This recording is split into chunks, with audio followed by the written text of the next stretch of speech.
कभी आप गौर कीजिए, दुनिया में बहुत सारा काम हो रहा है अल्लाह को राजी करने के नाम पे। कोई शादी नहीं कर रहा है, पूछो क्यों नहीं कर रहे हो? अरे नहीं शादी करेंगे औरत के चक्कर में पड़ेंगे, ईश्वर को नहीं खुश कर सकते, अल्लाह को नहीं खुश कर सकते। अल्लाह को खुश करने के लिए शादी नहीं कर रहा है। कोई अल्लाह को खुश करने के लिए अपनी मर्दानगी को खत्म कर देता है। कोई ऊपर वालों को खुश करने के लिए जिंदगी भर नंगा रहता है, नागा कहलाता है। कोई ऊपर वाले को खुश करने के लिए अपने बदन के बालों को कटवा देता है, अपने जिस्म को तकलीफ देता है। अल्लाह ने हमें और आपको मुसलमान बनाया मेरे प्यारे साथी। वमा जअल अलैकुम फिद्दीन मिन हरज, अल्लाह ने जो दीन हमको अता किया उस दीन के अंदर कोई तकलीफ देने वाला हुक्म नहीं है। कोई ऐसा हुक्म नहीं है जिसमें हमें तकलीफ हो, जिसमें हमें परेशानी हो, जिसको पूरा करने में हमको प्रॉब्लम आए। सफर की हालत में हम जाते हैं, इंसान घर में जितना कंफर्टेबल रहता है सफर की हालत में नहीं रहता। शरीयत ने सफर में आपको नमाज पढ़ने का हुक्म तो दिया, मगर आपकी सफर की तकलीफों को देख करके शरीयत ने आपको आसानी दे दी। 4 रकात वाली नमाज को 2 रकात पढ़ लेना, मगरिब को इशा के साथ पढ़ लेना, जोहर को असर के साथ पढ़ लेना इजाजत दे दी, छूट दे दी आपको सफर की हालत में।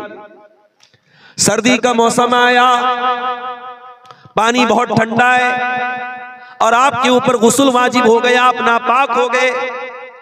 अगर गुस्ल करते हैं तो बीमार हो जाने का डर है और पानी गर्म करने का कोई रास्ता नहीं है, तो क्या करेंगे?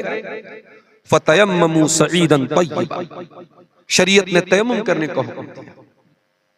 मोजा पहने हुए आप सर्दी से बचने के लिए, चाहे वो कॉटन का मोजा हो चाहे वो चमड़े का मोजा हो। सफर की हालत में आप 3 दिन तक, अगर आपने वजू करके मोजा पहना है तो 3 दिन तक और 3 रात तक आप मोजा पहने रहिए, उतारने की जरूरत नहीं है। जब वजू टूट जाए वजू कीजिए, पैर को धोने की जरूरत नहीं है, मोजा पहने रहिए, पैर के ऊपर मसा, बस ये हमारा दीन है मेरे प्यारे साथी। वमा जअल अलैकुम फिद्दीन मिन हरज, हमने तुम्हें वो दीन दिया है जिस दीन में कोई दिक्कत नहीं है, कोई परेशानी नहीं। हम उस दीन के मानने वाले हैं जिस दीन में शादी ब्याह करने का भी हुक्म दिया गया, बीवी बच्चों का हक अदा करने का हुक्म दिया गया। हमारा दीन हमें कोई रहबानियत नहीं सिखाता। हमारे दीन में शादी ना करने वाले को पसंद नहीं किया गया। कोई लड़का कोई लड़की शादी के काबिल और शादी न करे, इस्लाम में इसको अच्छा करार नहीं दिया गया। हम तो जन्नत में भी जाएंगे तो वहां भी कुंवारे नहीं रहेंगे, जन्नत में भी हमारी कोई बीवी होगी, जन्नत में भी हम डबल होंगे, हम सिंगल नहीं होंगे। सिंगल रहने वालों को अल्लाह पसंद नहीं करता। कोई औरत बेवा हो गई, कोई किसी मर्द किसी की बीवी का इंतकाल हो गया, अगर वो शादी कर सकता है तो शरीयत कहती है उसको शादी करना चाहिए। बेवा औरत अकेली न रहे, मुतल्लका औरत अकेली न रहे, आदमी बीवी के इंतकाल के बाद अकेला न रहे, वो जब भी रहे अपने लाइफ पार्टनर के साथ रहे, अपनी शरीक हयात के साथ रहे। और ताकत अगर अल्लाह ने आपको दी है और इंसाफ कर सकते हो तो शरीयत ने आपको 1 नहीं 2 नहीं 3 नहीं 4 तक आपको शादी करने की इजाजत दी है। ये इस्लाम है मेरे प्यारे साथियों, ये अल्लाह का दीन है जो हमें और आपको मिला है। हम तो उस उम्मत से ताल्लुक रखते हैं कि जब मुसलमानों को हुक्म दिया गया कि खाने काबा की तरफ मुंह करके नमाज पढ़ो, कल तक वो बैतुल मुकद्दस की तरफ मुंह करके नमाज पढ़ते थे। जब खाने काबा की तरफ मुंह करके नमाज पढ़ने का हुक्म मिला तो यहूदियों ने मजाक उड़ाया, कहा कि देखो भाई मुसलमानों का तो कोई ठिकाना ही नहीं है, कल कहीं और मुंह करके नमाज पढ़ रहे थे और आज खाने काबा की तरफ नमाज पढ़ रहे हैं मुंह करके। तो अल्लाह ने क्या फरमाया? सयक़ूलु सुफ़हाउ मिनन नासि मा वल्लाहुम अन क़िबलतिहिमुल्लती कानू अलैहा क़ुल लिल्लाहिल मशरिक़ु वल मग़रिबु यहदी मन यशाउ इला सिरातिम मुस्तक़ीम। ऐ नबी, कुछ बेवकूफ लोग बोलेंगे कि मुसलमानों को उनके किबला से किस चीज ने हटा दिया। ऐ नबी जवाब दे दो, अल्लाह का हुक्म आ गया इसलिए मुसलमानों ने किबला बदल दिया और पूरब का और पश्चिम का मालिक तो अल्लाह है। अल्लाह जिसको चाहता है सिराते मुस्तकीम का रास्ता दिखा देता है। वकज़ालिका जअलनाकुम उम्मतन वसता, और ऐ मुसलमानों हमने तुमको दुनिया की सबसे बेहतरीन उम्मत बनाया तो तुम्हारा किबला भी दुनिया का सबसे बेहतरीन किबला बनाया।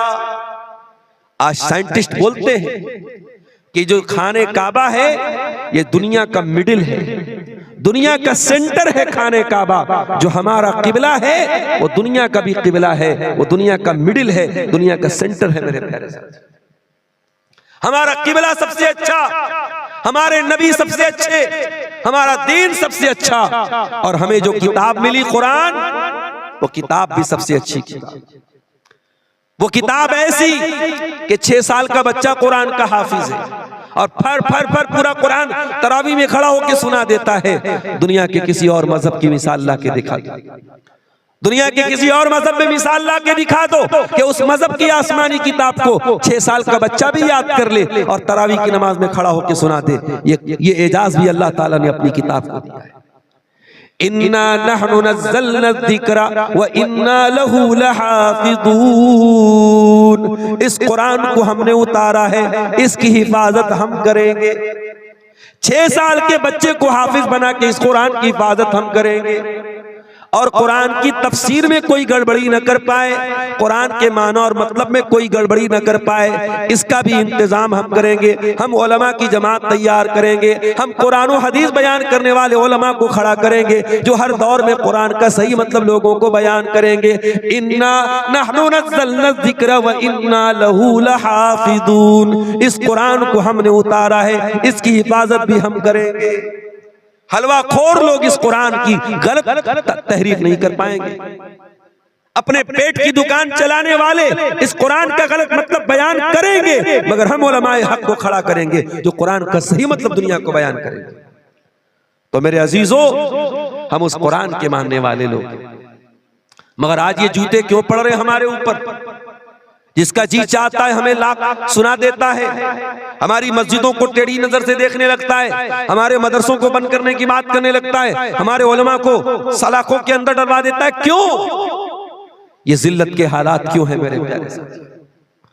इसका जवाब अल्लाह ताला सूरह रात के अंदर देता है।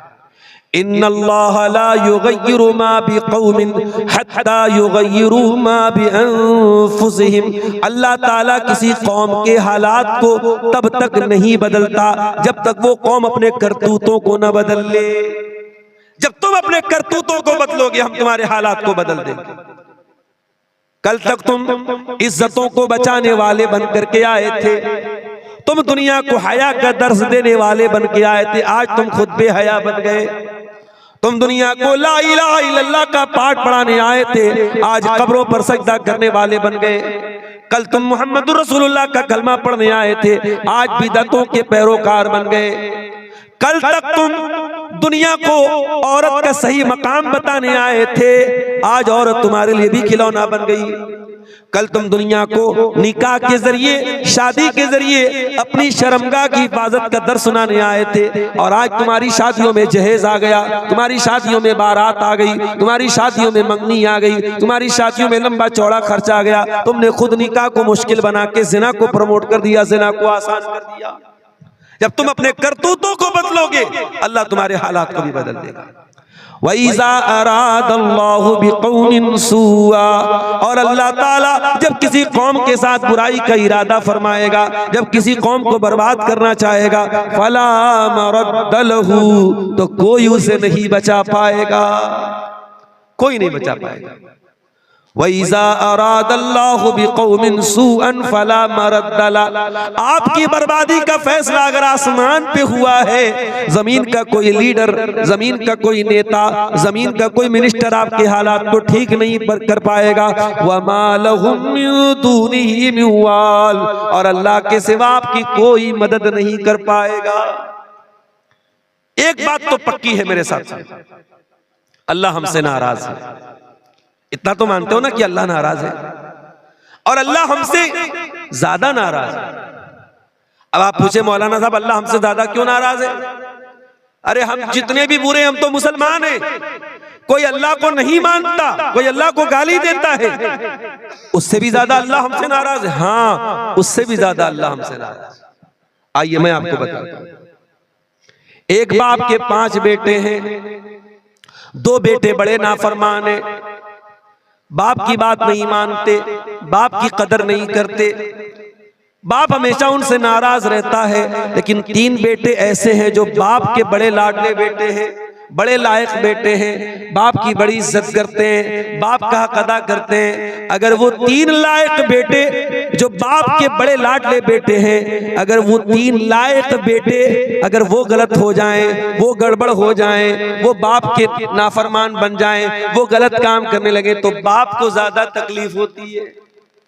जो 2 बिगड़े हुए वो तो बिगड़े ही हुए, जो 3 बाप के लाडले बेटे हैं अगर वो गलत काम करते हैं तो बाप को ज्यादा तकलीफ होती है, बाप ज्यादा नाराज होता है, बाप ज्यादा गुस्सा होता है। मेरे अजीजों, मेरे भाइयों, ये मैंने एक मिसाल आपको समझाने के लिए दी है। अल्लाह रब्बुल आलमीन हमसे बहुत मोहब्बत करता है, हम उसके महबूब नबी की आखिरी नबी के उम्मती हैं। उस अल्लाह ने हमको बहुत नवाजा है, लेकिन जो काम यहूदियों ने किया था वो काम अगर हम करेंगे तो अल्लाह हमको माफ नहीं करेगा। अल्लाह ने यहूदियों को भी बहुत नवाजा था, या बनी इस्राईल अज़्कुरू निअमती अल्लती अनअमतु अलैकुम व अन्नी फद्दलतुकुम अलल आलमीन। ऐ बनी इस्राईल, हमने तुमको बहुत नेमतों से नवाजा। रेडीमेड खाना उतरता था आसमान से बनी इस्राइल, कभी हमारे लिए रेडीमेड खाना नहीं उतरा। बनी इस्राइल के रेडीमेड मन्नो सलवा उतरता था। उलमा ने लिखा है कि मन जो होता था ये हलवा टाइप का मीठी चीज कोई चीज थी, और सलवा जो था ये कोई परिंदा था। रेडीमेड गोश्त मिल रहा है, रेडीमेड मिष्टी मिल रही है, मिठाई मिल रही है, और इतने कमबख्त थे कि ये रेडीमेड खाना उनको मिल रहा था, तब भी उनको पसंद नहीं आया। और उन्होंने कहा कि ऐ मूसा, अपने रब से कहो कि हमें ककड़ी चाहिए, हमें तरकारी चाहिए, हमें सब्जी चाहिए, हम रोज रोज ये मन्नो सलवा नहीं खाएंगे। बड़े नखरे उठाए गए बनी इस्राइल के, बड़ी अल्लाह ताला ने उनके ऊपर करम किया, मगर बनी इस्राइल ने क्या किया? ज़ुरिबत अलैहिमुज़्ज़िल्लतु वल मस्कनतु व बाऊ बिग़ज़बिन मिनल्लाह। जलील कर दिया अल्लाह ताला ने, रुसवा कर दिया अल्लाह ताला ने, अल्लाह का गजब उनके ऊपर नाजिल हुआ। इतनी लाडली कौम थी अल्लाह की, अल्लाह ने इतना नवाजा था, मगर दुनिया की सबसे जलील कौम बन गई। जलील कौम बन गई दुनिया की मेरे प्यारे साथी, इतनी जलील कौम बन गई। मुसलमान नमाज में खड़ा होता है, सूरह फातिहा पढ़ता है, क्या कहता है? इहदिनस सिरातल मुस्तकीम सिरातल लदीना अनअमता अलैहिम गैरिल मग़दूबि अलैहिम वलद्दाल्लीन। सूरह फातिहा पढ़ता है मुसलमान, क्या कहता अल्लाह से? इहदिनस सिरातल मुस्तकीम, अल्लाह हमको सिरात मुस्तकीम पे चला, हिदायत के रास्ते पे चला, सही रास्ते पे चला, इस्लाम के रास्ते पे चला। कभी आपने गौर किया? 5 टाइम की नमाज में अगर सुन्नतों को निकाल दो, नफिल को निकाल दो, सिर्फ फर्ज नमाज को अगर सोच लो, 5 टाइम की नमाज में 17 बार आप अल्लाह से दुआ करते हैं, परवरदिगार तू हमको सिरात मुस्तकीम पे चला, हमको हिदायत के रास्ते पे चला। क्यों दुआ करते हो अल्लाह से? हमने रोजी तो बार बार नहीं मांगी, हमने बच्चों की तंदुरुस्ती तो बार बार नहीं मांगी, हमने दौलत तो बार बार नहीं मांगी, हमने हिदायत बार बार मांगी। इहदिनस सिरातल मुस्तकीम, आय अल्लाह तू सिरात मुस्तकीम पे चला, इसलिए कि हिदायत से बड़ी कोई नेमत नहीं है, हिदायत से बड़ी कोई दौलत नहीं है। मेरे प्यारे साथियों, इसी मुल्क में करोड़ों लोग ऐसे हैं जो जाहिल नहीं, पढ़े लिखे लोग हैं।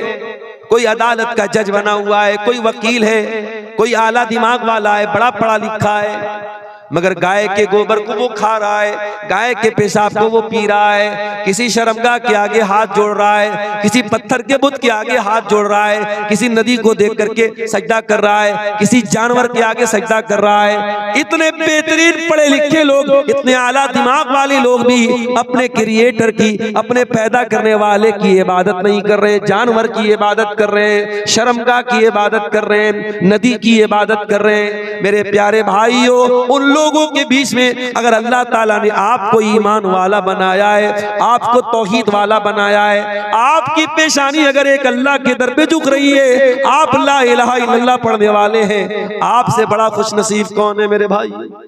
आपसे बड़ा किस्मत का धनी कौन है? आपसे बड़ा खुशकिस्मत कौन है? इहदिनस सिरातल मुस्तकीम। इसीलिए हम सूरह फातिहा में बार बार अल्लाह से यही कहते हैं, आए अल्लाह, जब तूने हमको मुसलमान बनाया है, इस्लाम पर चलने वाला बनाया है, आए अल्लाह, तूफान आ जाए, सैलाब आ जाए, मुश्किलें आ जाए, इस रास्ते से हमको कभी न हटाना। इहदिनस सिरातल मुस्तकीम, आए अल्लाह, तू सिरात मुस्तकीम पे हमको चलाना। कुछ भी हो जाए, इस रास्ते से हमें हटने मत देना। सिरातल लज़ीना अनअमता अलैहिम, ऐ अल्लाह, हमें तू उनके रास्ते पर चलाना जिनके ऊपर तेरा इनाम हुआ, तेरा करम हुआ, तेरा उपकार हुआ। तू नबियों के रास्ते पे हमको चलाना, तू सिद्दीकीन के रास्ते पे हमको चलाना, तू शहीदों के रास्ते पे हमको चलाना, तू वलियों के रास्ते पे हमको चलाना। लोग कहते ये वहाबी लोग नबियों को नहीं मानते, लोग कहते ये अहले हदीस लोग वलियों को नहीं मानते। अरे नादान, अहले हदीस तो वो है जो पांचों टाइम की नमाज में इमाम बनता है तब भी, मुक्तदी बनता है तब भी, जनाजे की नमाज पढ़ता है तब भी, तरावी की नमाज पढ़ता है तब भी, ग्रहण की नमाज पढ़ता है तब भी, हर नमाज में कहता है सिरातल लज़ीना अनअमता अलैहिम। ऐ परवरदिगार, हमको नबियों के रास्ते पे चलाना, हमको सिद्दीकीन के रास्ते पे चलाना, हमको शहीदों के रास्ते पे चलाना, हमको तू वलियों के रास्ते पे चलाना। हम तो वलियों के रास्ते पे चलने की दुआ करते हैं, मगर हाँ, हमसे ये तो न हो सकेगा कि हम नमाज न पढ़ने वालों को अल्लाह का वली मान ले, हम नशा करने वालों को अल्लाह का वली मान ले, हम इस्लाम के खिलाफ चलने वालों को अल्लाह का वली मान ले, जो हवा में उड़ने लगे उसको अल्लाह का वली मान ले, जो आग पे चलने लगे उसको अल्लाह का वली मान ले। ओ लोगों, कान खोल करके सुन लो, सबसे बड़ा अल्लाह का वली कौन है? अल्लज़ीना आमनू व कानू यत्तकून। सबसे बड़ा अल्लाह का वली वो है जो ईमान वाला हो, जो मुत्तकी हो, जो ईमान वाला है, जो तकवा वाला है, वो अल्लाह का वली है। और अहले हदीस से बड़ा कोई वलियों को मानने वाला नहीं। हम मानते हैं तमाम वलियों को, हम मानते किसी से? मानते अल्लाह से। सिरातल लज़ीना अनअमता अलैहिम, ऐ अल्लाह, उनके रास्ते पर चला जिनके ऊपर तेरा इनाम हुआ। उसके बाद हम क्या कहते हैं? गैरिल मग़दूबि अलैहिम, ऐ अल्लाह, उनके रास्ते पर तू हमको न चलाना जिनके ऊपर तेरा गजब नाजिल हुआ। अब जरा बताना सिकटिया वालों, वो बटरहा वालों, वो आसपास के गांव से आने वाले भाइयों, जरा बताना, ईमानदारी से बताना कि किन के ऊपर अल्लाह का गजब नाजिल हुआ, किन को अल्लाह ने मग़ज़ूब अलैहिम कहा, और किन के रास्ते से बचने की हम हर नमाज में दुआ कर रहे हैं। गैरिल मग़दूबि अलैहिम, ऐ अल्लाह, तू उनके रास्ते पर हमको न चलाना जिनके ऊपर तेरा गजब नाजिल हुआ, जिनसे तू नाराज हुआ, जिनसे तू गुस्सा हुआ। कौन मुराद है इससे? इससे यहूदी मुराद है, इससे यहूदी मुराद है। और हम पांचों टाइम की नमाज में अल्लाह से कहते हैं, अल्लाह, हमें यहूदियों के रास्ते पे न चलाना। ये यहूदी तो बड़े अच्छे लोग थे, अल्लाह के बड़े लाडले लोग थे, अल्लाह के बड़े चहेते लोग थे, अल्लाह ने बड़ा इनाम से इनको नवाजा था। मगर जब ये यहूदी हराम खोर हो गए, ये सूद खोर हो गए, ये ब्याज खोर हो गए, ये नबियों को कत्ल करने लगे, ये नबियों का मजाक उड़ाने लगे, जब ये अल्लाह को नाराज करने लगे तो क्या हुआ? फबाऊ बिग़ज़बिन मिनल्लाह, अल्लाह के गजब के हकदार बन गए। ओ मुसलमानों, कान खोल करके सुन लो, अल्लाह का कानून सबके लिए बराबर है। जो काम यहूदियों ने किया वही काम हम करेंगे तो हम भी अल्लाह के गजब के हकदार बन जाएंगे। और आज अल्लाह के गजब के हकदार हम बन चुके हैं। हर तरफ से जूते पड़ रहे हैं हमारे ऊपर, हर तरफ से जलील हो रहे हैं, अल्लाह के गजब के हकदार बन रहे हैं मेरे साथ। हम अल्लाह से क्या कहते हैं? आए अल्लाह, तू उनके रास्ते पे हमको न चलाना जो जिनके ऊपर तेरा गजब नाजिल हुआ। अच्छा, यहूदियों के यहाँ सबसे बड़ा क्राइम